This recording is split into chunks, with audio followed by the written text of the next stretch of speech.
Soy Rafael Felipe Oteriño, nací en La Plata en 1945, por lo tanto tengo 77 años. Mi contacto con Borges, contacto de admiración y por supuesto, como fue a una edad muy temprana, de admiración, de distancia, de cierto pavor por la admiración que le tenía, fue en 1962. Yo estaba en mi último año del Colegio Nacional, estaba por egresar, había descubierto a Borges gracias a la profesora de literatura que nos había dado a leer el poema Las calles de Buenos Aires, y a mí me encantó cuando encontré a este poeta que se llamaba Jorge Luis Borges y que creo que diría, nacido en 1899, o sea, era una edad posible, tal vez era la edad casi de mis padres, y, y le pregunté, ¿y este poema, este autor, está vivo? Porque estábamos acostumbrados a leer en literatura solamente escritores muertos. Y cuando me dijo, sí, está vivo, bueno, ya ahí me interesó más todavía. Yo había comprado la obra poética de él, la antología personal de él que había salido en esos años. Creo que todavía la tengo firmada en 1962, por lo cual me ubico perfectamente. A mitad de año había descubierto este poema y aquí había encontrado. Había encontrado que Borges hablaba de una calle que era muy parecida a la calle mía. Era un barrio, aquella. Las calles de Buenos Aires ya son la entraña de mi alma, no las calles del centro, ajetreadas de prisas o molestadas por prisas y ajetreos, sino la dulce calle de Arrebal enternecida de árboles y ocasos. Era medio dulzán la frase, pero yo noté que era parecida a las calles por las que yo transitaba en la ciudad de La Plata. Así que entonces me puse a leerlo. Me acuerdo que salí cuando vi la figura, que además se llamaba Jorge, que los escritores tradicionales, los viejos que leíamos, no se llamaban Jorge, era el mismo nombre de mi tío, era más familiar. Y me acuerdo que compré la antología personal. Ese día confieso que no asistí al Colegio Nacional, sino que lo que se llamaba me ratié. Me fui al Bosque de La Plata, al zoológico, y me pasé todo el día leyendo a Borges. Bueno, a los pocos meses, seguramente era ya octubre, noviembre, Borges veo anunciado en el diario que va a dar una conferencia a lo que llamaba la Cultural Inglesa. En realidad era el Instituto Cultural Argentino-Británico, donde se daban clases de inglés. Calle 12, 49 y 50 de La Plata. Y naturalmente asistí. Bueno, no era una sala muy grande, pero estaba colmada. Y al rato, sentadito yo ahí, veo que alguien del brazo lo conduce a Borges al estrado, a donde va a hablar. Borges estaba vestido con traje, muy formal, fue conducido hasta ahí, se sentó, sacó un reloj de su bolsillo. Presumo que era un reloj de bolsillo. Esa es la imagen que guardo. Y bueno, vamos a decir, no miró al público, porque Borges ya estaba ciego. Miró hacia el frente y me sorprendió esto. Sacó el reloj, se lo llevó hasta el ojo para ver la hora, lo volvió a colocar sobre el escritorio y comenzó a hablar. Comenzó a hablar de algo muy distante y muy distinto a lo que yo esperaba encontrar, porque yo esperaba encontrar al poeta de las calles de Buenos Aires, al poeta de fervor de Buenos Aires. Y encontré que hablaba de un poeta inglés, pero además de nombre italiano, Dante Gabriel Rossetti. Bueno, para mí era un descubrimiento también. Estaba, por supuesto, anunciado que sobre eso iba a versar la conferencia. Y Borges comenzó a hablar de esa figura, en realidad de manera descriptiva, ilustrativa, hablando que había nacido en Inglaterra, con gran admiración por Dante y la Divina Comedia, que sus padres tenían ya un gran vínculo cultural con Italia y con Dante en particular. Yo lo fui siguiendo porque iba descubriendo a este poeta que además, cuando él citaba algunos versos al ir hablando, veía que las imágenes eran distintas, eran imágenes más abstractas, más culturosas. más oscuras también podría ser. Y la cuestión me resultó llamativo porque la parte descriptiva del poeta ya estaba hecha. Y entonces empezó a analizar sonetos. Bueno, el soneto, yo en ese momento practicaba el soneto, así que esto me interesó y Borges los leía, los sabía de memoria, me empezó a sorprender esto porque los repetía uno tras otro de memoria y los iba analizando, redescubriendo. No puedo recordar cuáles eran estos poemas. Y luego, en un momento, más o menos cuando ya promediaba la conferencia, cuando ya estaban los tiempos más o menos cumplidos, vi que tomó el reloj, miró la hora de nuevo, dijo 2 o 3 palabras y le dio por concluido. Ahí nomás la gente se acercó y él fue llevado. Yo recuerdo que alguien lo invitó a la casa, fueron ahí a tomar y yo fui invitado. No sé si me invitaron o me colé, pero en realidad varios fuimos y estábamos en una casa de familia en la ciudad de La Plata, en la que Borges era la figura central, todos lo miraban a él. No recuerdo ni siquiera que se llevara un bocadito a la boca de los que servían, porque todos le preguntaban algo, y Borges con esa mirada un poco distante, un poco hacia el infinito, se sentía cómodo. En un momento algo también recuerdo que alguien para acercarse tiró abajo una lámpara que se hizo 1000 pedazos, y ahí termina un poco esa primera aproximación, esa primera conducta. Pasa un tiempo y yo, joven poeta de La Plata, voy a Buenos Aires con otro poeta amigo de la misma edad, tendríamos ahí ¿cuánto? Sería 17, 18 años tal vez, y lo vemos a Borges pasar caminando por Florida a la altura de Paraguay. Nosotros estábamos en la esquina, no sé por qué estábamos ahí, y lo vemos a pasar. Era como un mito viviente, porque se iba con boina, cosa que no muchas veces lo vi, pero te llevaba boina, con bastón, solo estaba. Se ve que iba caminando desde la biblioteca de México, de la calle México, iba caminando hasta su casa, o sea, llegando a la Plaza San Martín. Y ahí, bueno, temerarios nosotros dos jóvenes, le decimos, lo interpelamos, lo detenemos, Borges.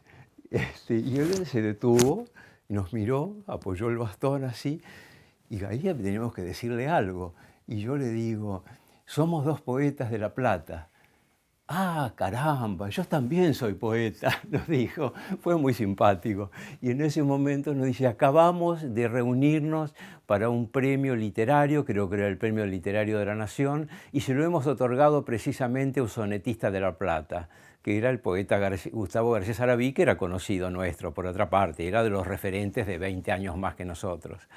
Ahí terminó ese vínculo. Pero pasados unos años, yo ya vengo a vivir a Mar del Plata y en Mar del Plata, en el año exactamente 81, 82, él viene a dar unas conferencias auspiciadas por un banco, y esas conferencias él las dicta en el Teatro Auditorium. Como son muy bien publicitadas, se llena el Teatro Auditorium. Tan es así que, bueno, la directora del teatro era en ese momento mi mujer, y entonces, bueno, yo tuve algún papel así de acompañante, medio protagónico, porque lo fui a buscar al aeropuerto, lo llevé hasta el hotel, lo acompañé hasta su habitación, luego lo fui a buscar y lo llevé hasta el escenario del Teatro Auditorium. Y ahí fue muy simpático porque cuando yo lo llevo estaba cerrado y él sintió algo de algún escozor, como un temblor, y dice, ¿cuánta gente hay? Porque había un murmullo de público detrás del telón, como estábamos nosotros. Y yo miro así y vi que estaba colmado el teatro. Y le digo, y habrá 800 personas. Yo sé que ese teatro tiene unas 1000 personas, estaba lleno, y habrá 800 personas. Y dijo, bueno, yo voy a hablar como si hubiera una sola. Muy borgiano el tema.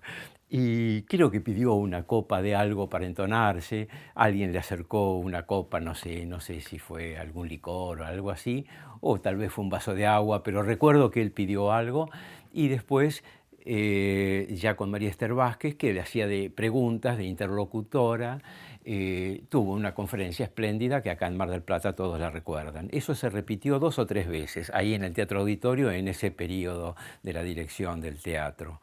Borges tenía esa cosa fantástica de simplicidad, siendo el erudito, ser el hombre de tanta de esa cultura y de ese nombre. Sin embargo, recuerdo que en un momento María Esther le dice: hoy Borges, cuando estuvimos conversando, Oteriño dijo que para él la poesía era metáfora, esencialmente metáfora. Yo en realidad seguramente como iniciado lo dije para quedar bien con Borges, no lo tenía tal vez tan claro ni tan convincente era, pero yo saqué ese tema porque era un tema borgiano. Aquel primer Borges era un Borges que apelaba a la metáfora más que a la música de la poesía. Y él dice: ay, yo voy a permitirme disentir con Oteriño. Yo decía: pero ¿cómo? Borges está poniéndome como interlocutor, porque yo creo que es la música lo esencial, lo movilizador de la poesía. Bueno, luego en una de esas 2 o 3 conferencias, me acuerdo que termina muchas preguntas, mucho público, se acerca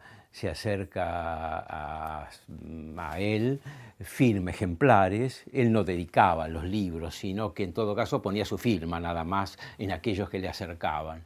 Y además, como no miraba, era una firma así muy vacilante. Yo tengo 2 o 3 libros dedicados por él con esa firma.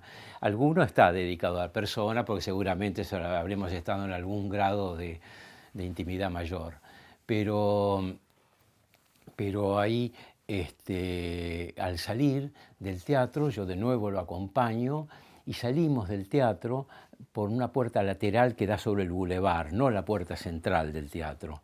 Y recuerdo, para mi sorpresa, cuando vamos bajando, yo lo llevo así, vamos tomados del brazo, o le ofrezco mi brazo. Él estaba muy bien, pero una persona sin visión en una escalera es algo peligroso, por lo tanto yo ofrezco un poco mi brazo y él algo de alguna manera lo toma. Y apenas bajamos 1 o 2 escalones, en una escalera estrecha, así medio laberíntica, y él empieza a decir unas frases que no entiendo bien qué son, y presto atención, ¿qué es?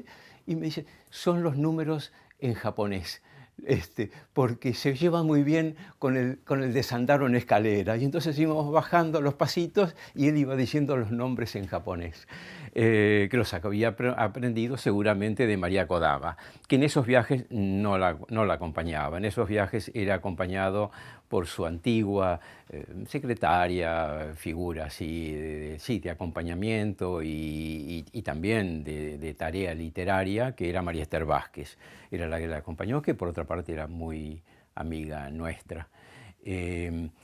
Y luego voy a decir que en el año 1985 yo asistí a la presentación del último libro de Los Conjurados. Yo tenía que ir a Buenos Aires porque me habían invitado a Rosario de la Dirección de Cultura, y hago pie en Buenos Aires antes de un día en Buenos Aires, y bueno, un amigo me dice: mira, me han invitado a la presentación de la última del libro de Borges en el Plaza Hotel, ahí en la Plaza de Martín.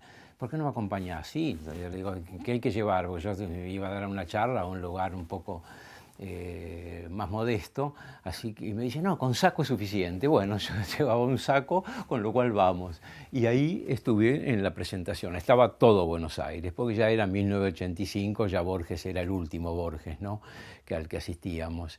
Firmó algunos ejemplares, la gente lo rodeó muy cariñosamente. Yo creo que estaban todos los escritores esos de aquel momento. Sí, yo lo acompaño a Borges hasta el escenario. Creo que ahí en ese momento él pide alguna bebida para acompañar su disertación. no sé si era el tradicional vaso de agua, sino tal vez creo recordar que era alguna bebida un poco más espirituosa la que pidió para darse coraje. Y hasta me queda la palabra esa, para darme coraje. Pero lo cierto es que llegamos hasta ahí, en bambalinas, detrás del escenario, detrás del telón, y Borges me pregunta, porque se sentía así el calor de una gran presencia de público, el murmullo de la sala. Y entonces me pregunta, ¿hay mucha gente? ¿Hay público? Y yo entonces me acerco, corro un poquito el telón, miro y vi que estaba colmado el teatro. El teatro auditorium tiene unas 1000 personas y yo creo que habría 800 o 1000 directamente, estaba lleno. Y entonces le digo, está lleno, debe haber 800 personas. Y él se hizo una especie de sobresalto y dijo, bueno, yo voy a hablar como si hubiera una sola. Luego, a partir de ahí, lo acompaña María Esther Vázquez y con ella toman asiento porque María Esther Vázquez iba a dar pie para ir desarrollando su exposición. Ya no era una conferencia propiamente dicha, sino era una entrevista sobre temas que iban surgiendo. Y al final también hubo preguntas que hizo el público. Naturalmente, como ocurre a veces con las preguntas del público que el público quiere tener mayor protagonismo y justo el que levanta la mano y a la que se le concede la voz no es la persona más indicada para hacer preguntas. Pero bueno, ahí entonces se da algo muy gracioso, muy singular y muy transparente de Borges, porque esa tarde hemos estado seguramente, o ese mediodía, almorzando juntos. Y en algún momento yo con cierto énfasis sostengo, tal vez buscando alguna simpatía hacia él, de decir que la poesía en realidad se sostiene por la metáfora, es esencialmente metáfora. Yo creo que lo copié de él, pero de él en otra época. Y cuando María Esther le pregunta, y acá Oteriño hoy estuvimos hablando y él sostuvo que la poesía es esencialmente metáfora. Y Borges dice, ay caramba, yo me permito disentir con Oteriño, yo creo que es música.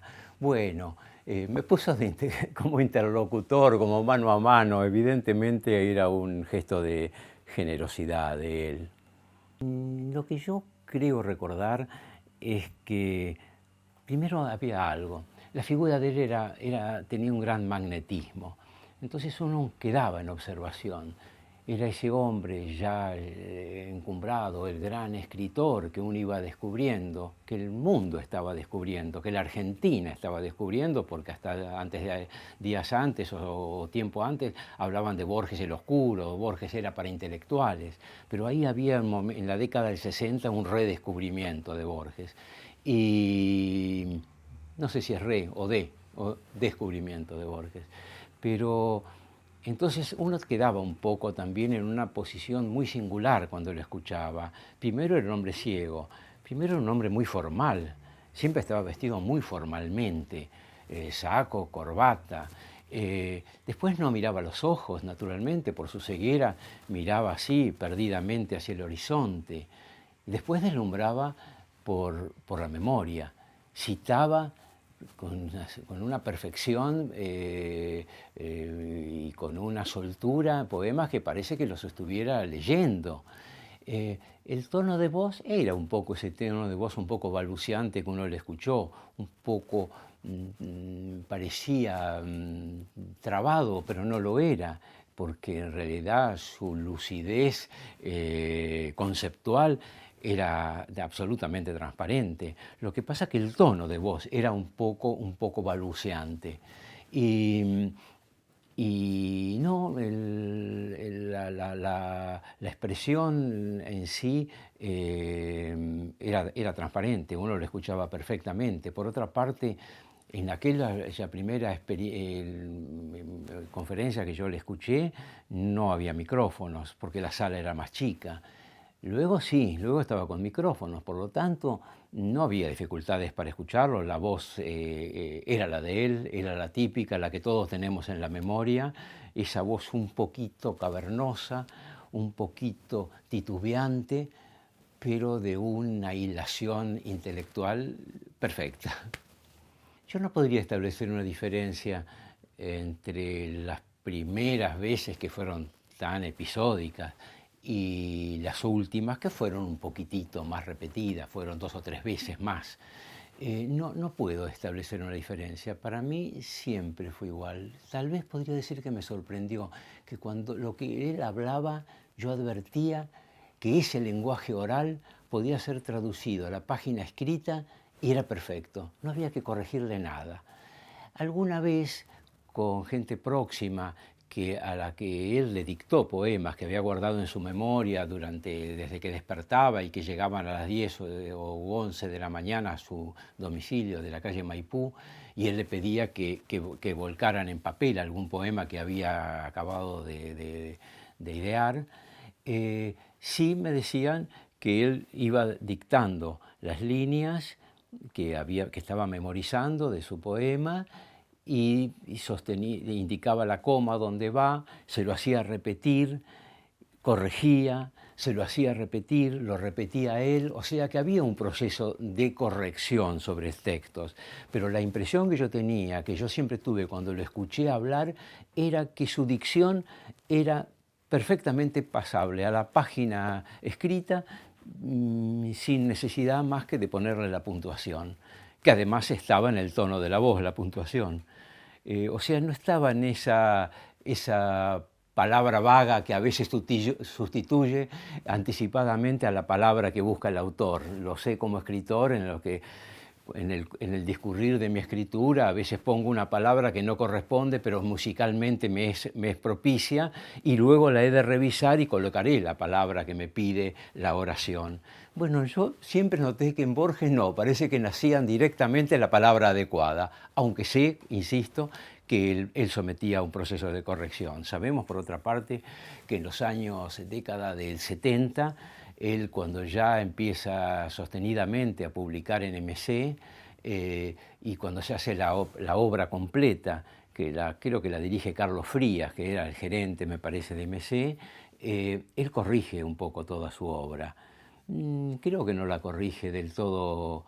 Me parece no es feliz esa corrección, porque si bien saca ciertos términos acriollados que en su momento, sobre todo en los 3 primeros libros de poesía, a él le interesaron, los sustituye y a uno le queda todavía ese vaivén. ¿Cuál prefiero? ¿El originario, cuando me hablaba de Quillango o me hablaba de lenguaje portugués, ponía en las proas, vinieron a fundarme la patria, o el que después corrige? Inclusive el poema que yo dije, ese con el cual lo descubrí, Las calles de Buenos Aires ya son la entraña de mi alma, también él lo corrige. Y la verdad que todavía me queda mejor la versión originaria.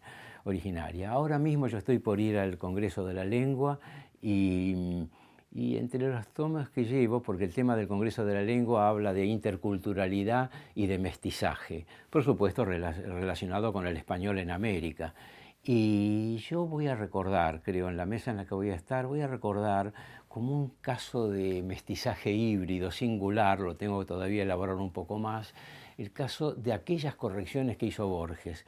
Porque qué curioso, en la misma persona se dan 2 lenguajes, en el mismo poema en tiempos sucesivos. El primero quiere afincarse como argentino, como porteño, como hombre de Palermo, y busca ese lenguaje callejero y lo incorpora a su poesía de sus primeros libros. Y luego descree de él y lo corrige, lo borra y lo hace más culto.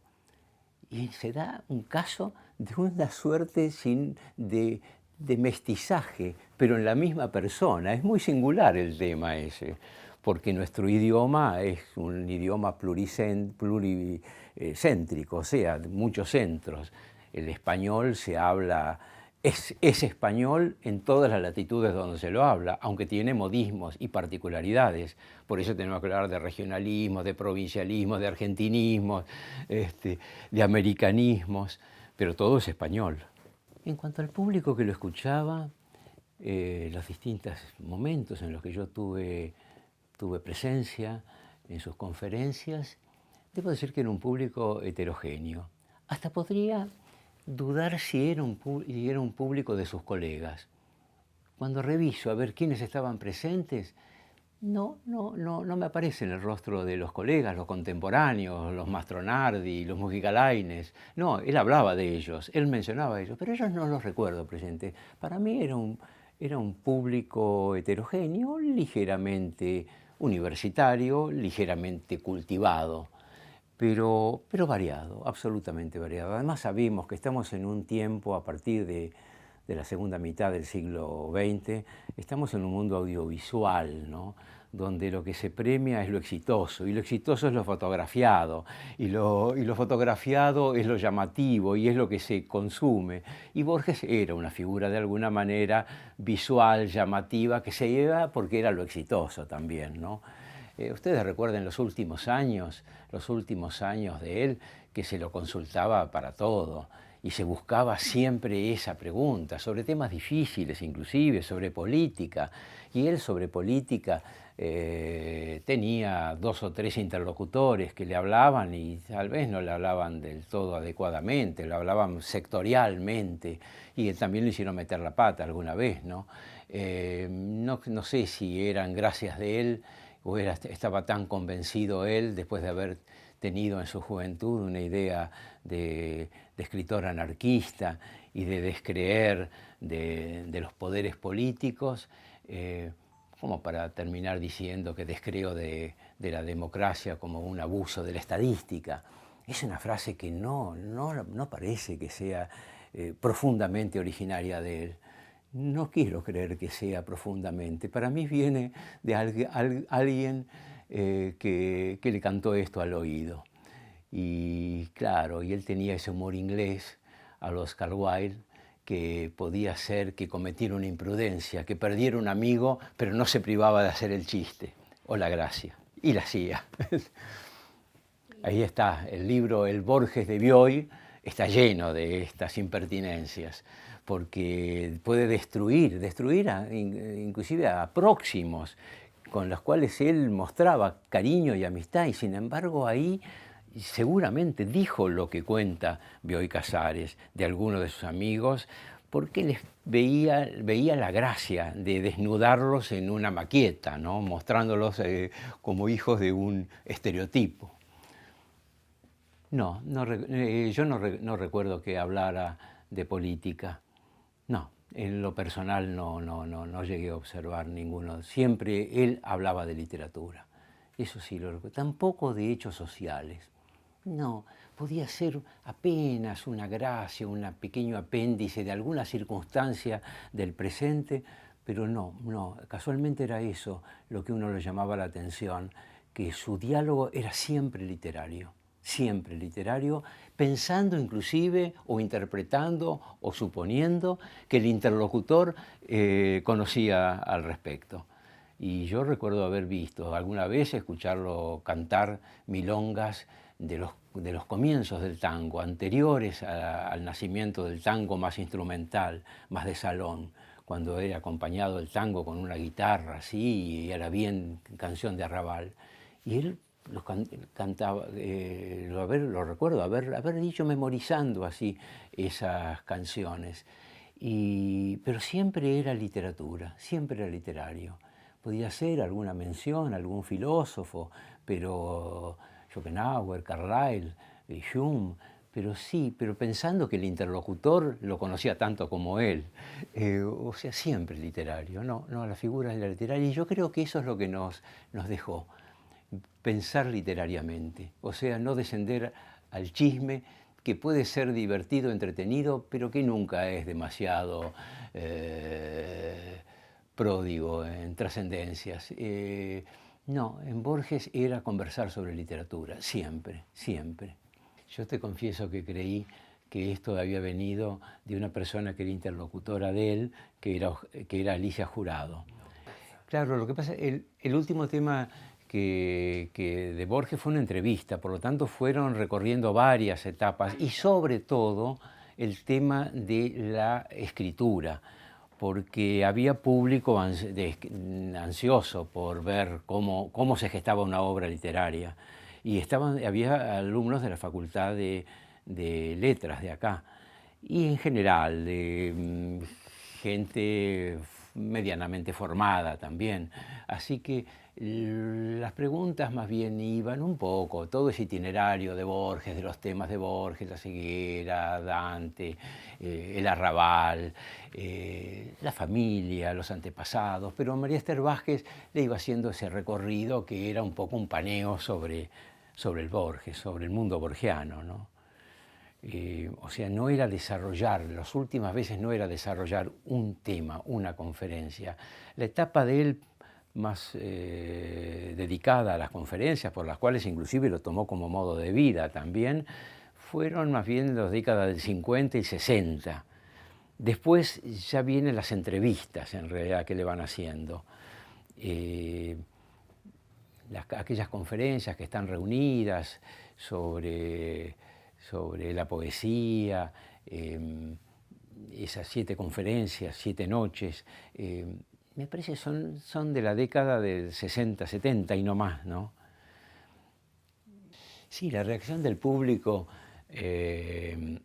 ante Borges cuando estuvo aquí en Mar del Plata, en el Teatro Auditorium, que fue las veces en las que yo más masivamente lo vi, era el de un público ansioso, complaciente, feliz, dichoso, interrogante, y sobre todo lo que yo tengo a la presencia, porque yo escuché esas conferencias también desde el escenario, a un costadito. Lo acompañé hasta ahí, pero cuando pasó al escenario, pasó con María Esther Vázquez. Yo recuerdo que lo que había era como una temperatura emotiva que venía del público, como una respiración, como un calor que llegaba, un fervor hacia él. Era el escritor querido, famoso, entrañable, y todos querían hacerse sentir. La mirada expectante, fija en él. Y él, con esa actitud así de hablarle a un público así que iba yendo hacia todo el escenario, hacia todo ese público, lo cubría, le hacía una devolución verdaderamente. Por otra parte, María Esther Vázquez era muy chispeante y lo conocía tan bien que le daba el pie justo siempre para que él se luciera. Porque acá hay un poco también. Borges era un hombre de ciertos temas, había cierto desarrollo temático en él. Y tanto María Esther como otro que lo hizo en su momento la radio, Osvaldo Ferrari, que hizo un ciclo, durante todo un año o 2 años estuvo haciendo audiciones de radio y ahora están todas editadas. Ellos conocían los temas borgianos, le daban pie sobre los temas que eran de Borges. Ya estamos hablando de los años 70, en lo cual ya se sabía quién era Borges. Y entonces estaban los expertos interlocutores que le daban pie para el lucimiento, para desarrollar el mito Borges.